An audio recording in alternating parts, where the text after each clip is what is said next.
Hello and welcome to the Haaretz Podcast. I'm Allison Kaplan-Summer in Tel Aviv. Once again, Israelis have their eyes on Washington, D.C., where President Donald Trump holds their fate in his hands, deciding whether and when the U.S. will attack Iran, and if that will put their country back on a war footing, perhaps for weeks on end. But much more is playing out in Washington, particularly when it comes to the Jeffrey Epstein scandal, which has gripped national and international attention as the documentation of his files released by the Department of Justice floods the media. It is simply inescapable. It is also undeniably a global scandal.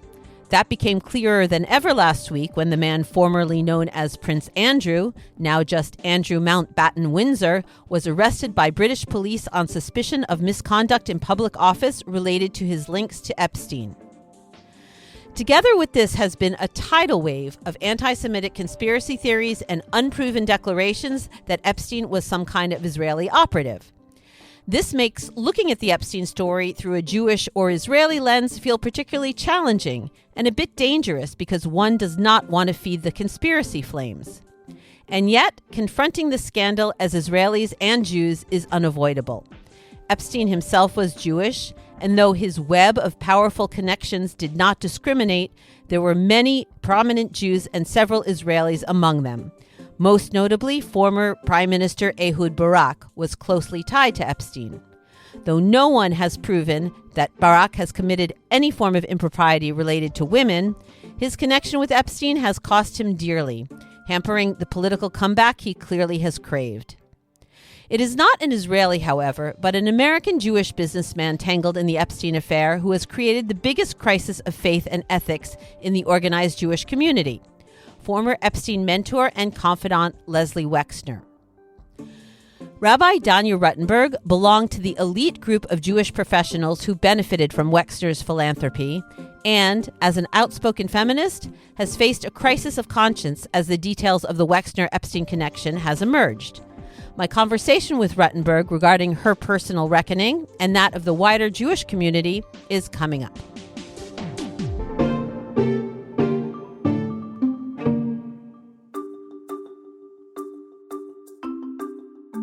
I'm Esther Solomon, Editor-in-Chief of Haaretz English.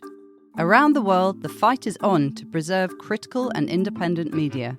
Haaretz, Israel's oldest newspaper, upholds its long tradition of accurate, committed, and incisive journalism, refusing to bend its reporting to pressure from any government or leader. A digital subscription to Haaretz gives you up-to-the-minute news and analysis in English from journalists who live Israel's reality and are committed to covering the Middle East and its global repercussions.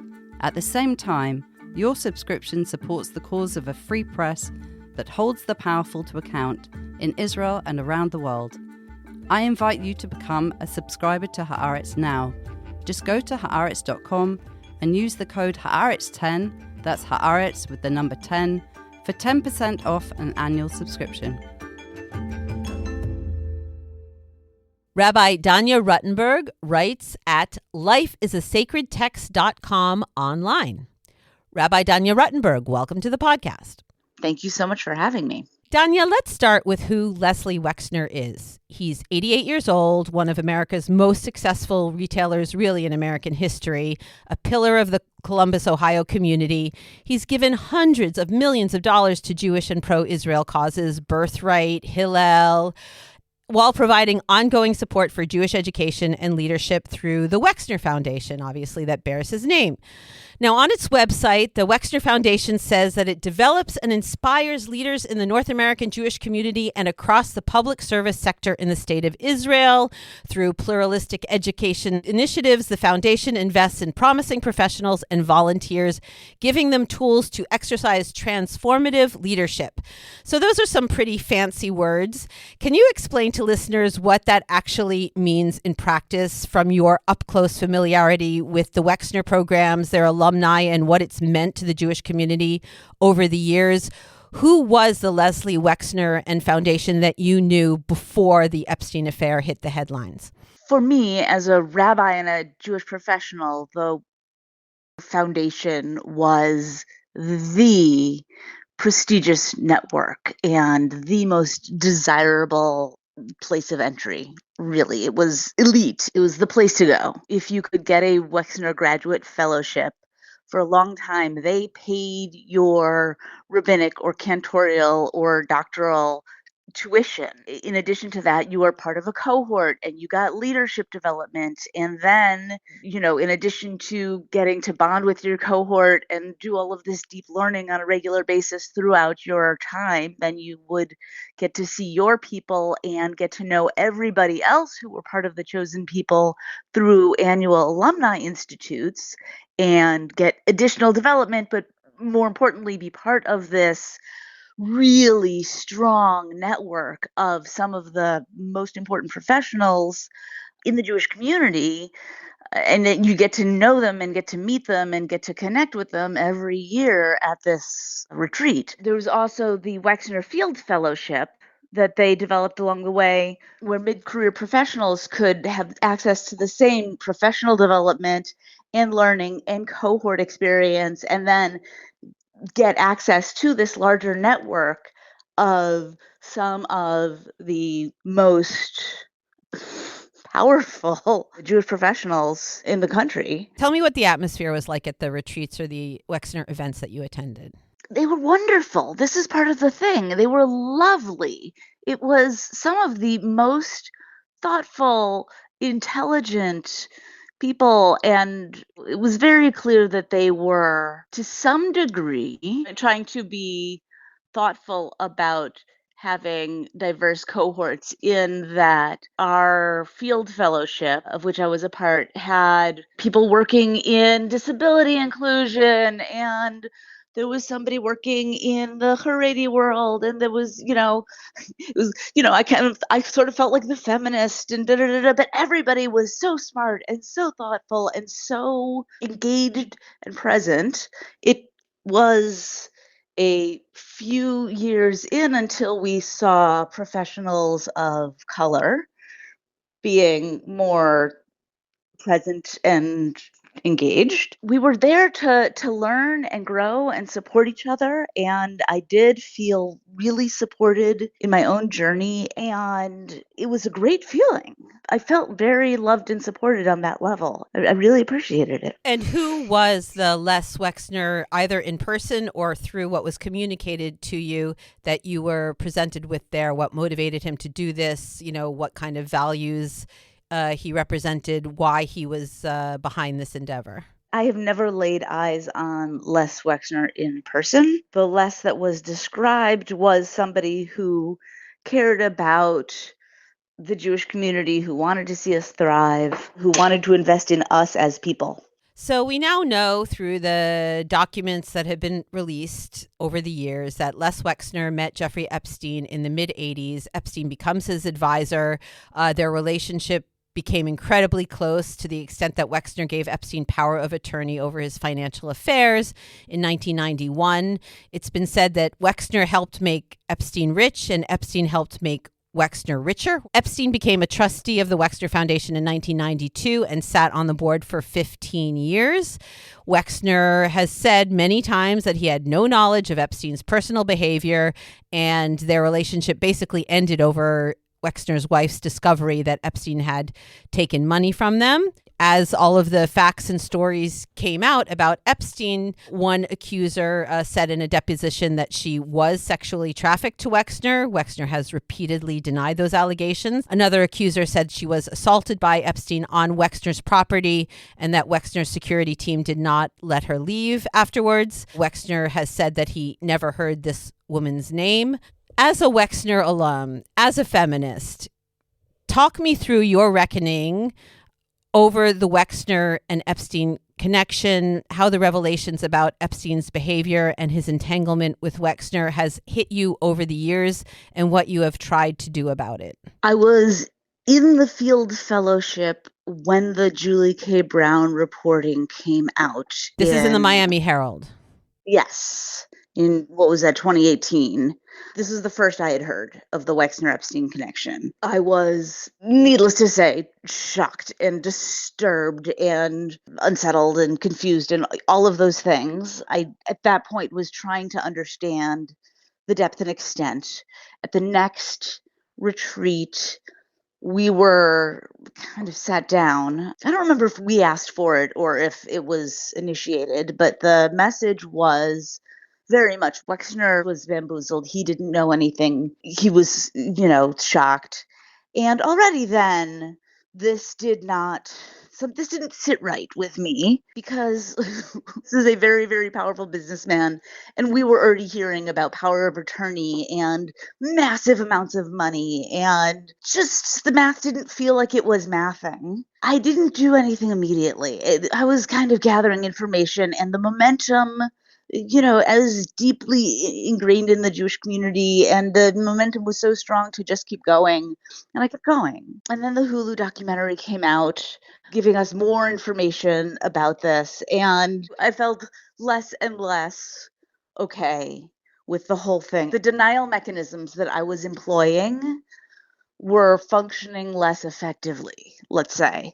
And as my book on repentance and repair, which is about the work of accountability, was about to come out, I'm sitting there 5 years of deep immersion into this work, holding up this paradox and knowing that I could not, in good faith, let this thing come out into the world sort of on the bodies of these women. So I did my best to calculate the amount of money that I believed that Wexner had spent on my specific continuing development over the time I was in the fellowship. It's a lot of money. Ironically, or fittingly, it was the same amount of money as the On Repentance advance, and I donated that sum to the National Survivors Network, which is an organization run for and by survivors of sexual trafficking. Did you make that public, and was there a reaction to it? And did anyone else make similar gestures? So Maimonides teaches in Hilchot Tshuva and the laws of repentance, and that's what On Repentance and Repair is all like. It's all based on his work. So I'd spent 5 years immersed in this stuff. He teaches that the first step of tshuva, of repentance, is confession, is owning ideally publicly what you've done. So I felt an obligation to confession. And in this in this situation, it felt like a Jewish community conversation. So I posted on Facebook. And I said, here's what I've done. Here's why. I phrased it carefully because Rabbi Reish Weiss had immediately, the moment the Epstein news had come out, had posted something very decisive about directing her money, her tzedakah money, to support causes related to victim survivors of trafficking and violence, and a number of other related things. She was really the first. And I knew that not everybody was going to react in the same way. So I did not say, here's what I'm doing. Everybody else is bad if they don't do exactly the same thing. I said, here's what I'm doing. Here's why. There were a bunch of people who said, wow, this is so great. Oh, hooray. A bunch of Facebook likes. And that was it. I was still on Wexnet then. Wexnet is the listserv of Wexner alum, and it's pretty active. And I don't believe that there was a single mention of it. Kind of people did not want to engage with the idea, the question, the whole connection between Wexner and Epstein was fairly unmentioned on Wexnet for a very long time. Danya, this is all coming on the heels of the Me Too affair, trend, events of 2017. So widening this out to the whole question of the organized Jewish community when big donors are hit with accusations, are hit with such scandal. How did that affect you? Because you were also very outspoken in the Me Too controversy. I have seen time and again the fact that in the Jewish community, people with significant power are protected when people speak out unless there is so much pressure collectively that they're basically forced to deal with it. And even then, often things will go the other way. I have seen cases where other powerful donors have been named in the New York Times, even with multiple victims verifying the harm they experienced, and then been solicited by organizations more quietly shortly thereafter. Do you feel a change now since the document dump, the files, the details that have been revealed about the Wexner Epstein connection, through these Department of Justice documents?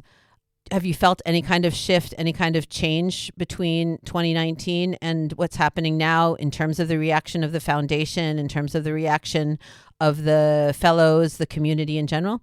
I think we'll see. I know that things are moving now. I know that more Wexner alums are beginning to speak out. There are people for whom the connection has bothered them for a very long time, and they have felt powerless to say anything or do anything because someone speaks out and nothing happens. The frustrations that I'm naming that I've experienced, I'm not the only one by a long shot. And the problem is that when someone speaks out and the tide of power rolls against them, if someone is in a job or someone is trying to get their livelihood protected, it's not always safe to speak out. The problems are large and structural. And the way to deal with those is by organizing. It's the oldest trick in the book, right? One person alone can't do much, but a lot of people together can have a huge impact.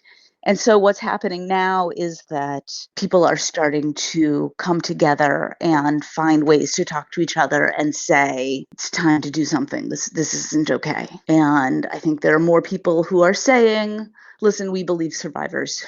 So Les Wexner was just deposed by Congress. He had a 6-hour testimony in which he said that he was duped by a world-class con man, meaning Epstein. He was naive, foolish, and gullible. He always strove to live his life, he said, in an ethical manner in line with a moral compass.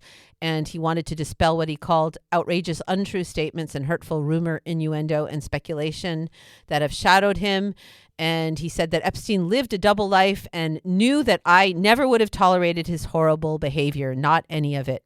How did his testimony strike you? There are moments like these wherein a person can say either, I believe powerful billionaires with a lot to lose and a lot to protect, or I believe survivors who came forward with everything at risk and no reason to speak except the truth. I believe survivors when they speak every time, and I believe survivors when they speak under oath. You talked about the consequences of speaking out. Jews worry about dirty laundry syndrome in this case, promoting anti-Semitic conspiracy theories or unsubstantiated claims that Epstein was some kind of Israeli operative. Have you been accused of such things when you've spoken out? Does it give you any pause that you might be feeding some kinds of anti-Semitic flames? I have heard some murmurings of this kind of concern online, both from Jews who are worried that we're airing their dirty laundry and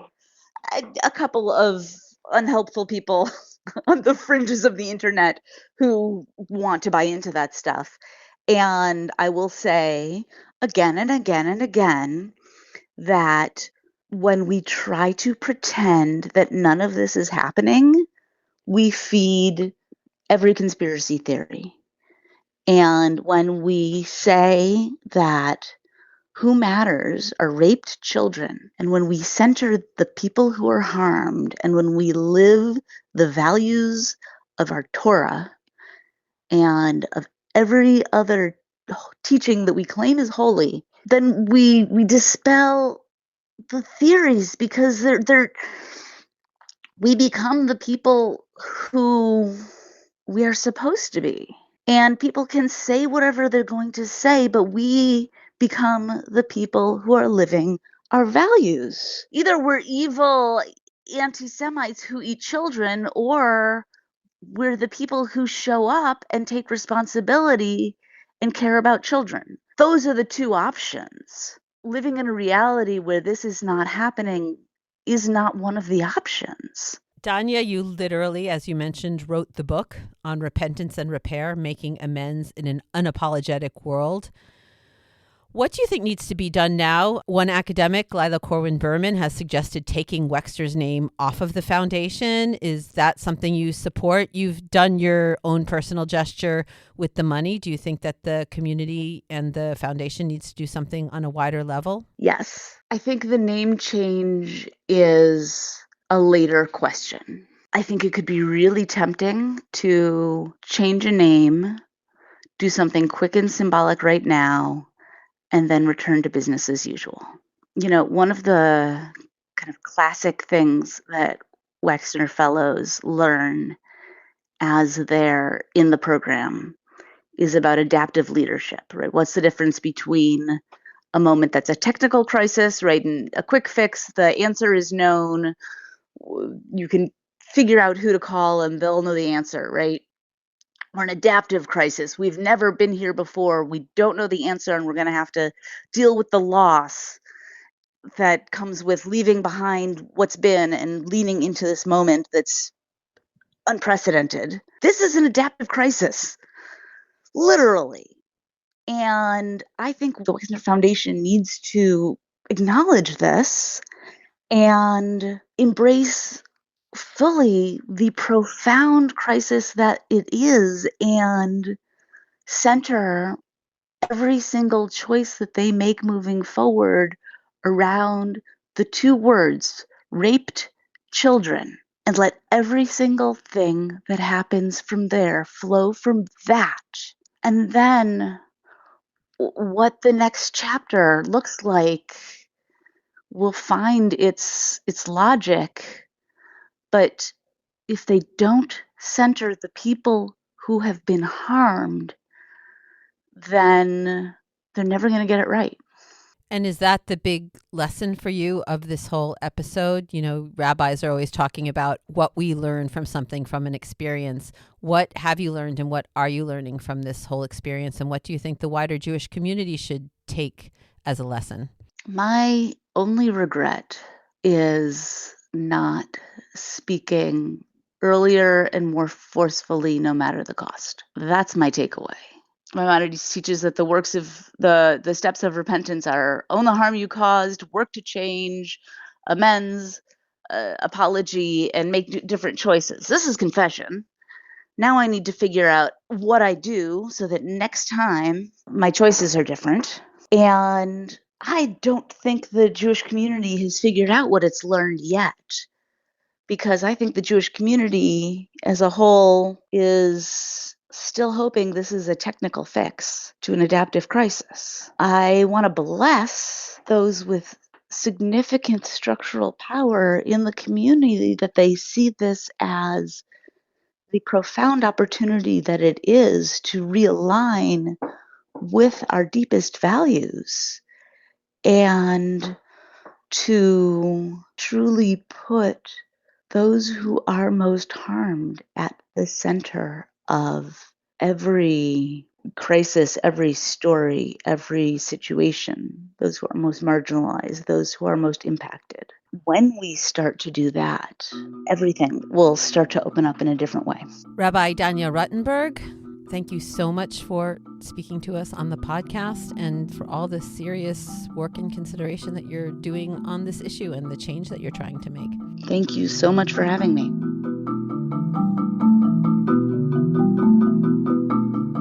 And that's it for this episode of the Haaretz Podcast. Thanks to my guest, Rabbi Danya Ruttenberg, and to producer and editor Adi Shacham. If you'd like to continue to listen to the podcast, make sure you don't miss an episode. Please subscribe to us on Apple, Spotify, or wherever you get your podcasts. And please leave us a 5-star rating, and that way more people can find us. And to keep up with all the latest news on Israel, the Middle East, and the Jewish world, don't forget to subscribe to and follow Haaretz.com. I'm Alison Kaplan-Summer, and until next time, shalom from Tel Aviv.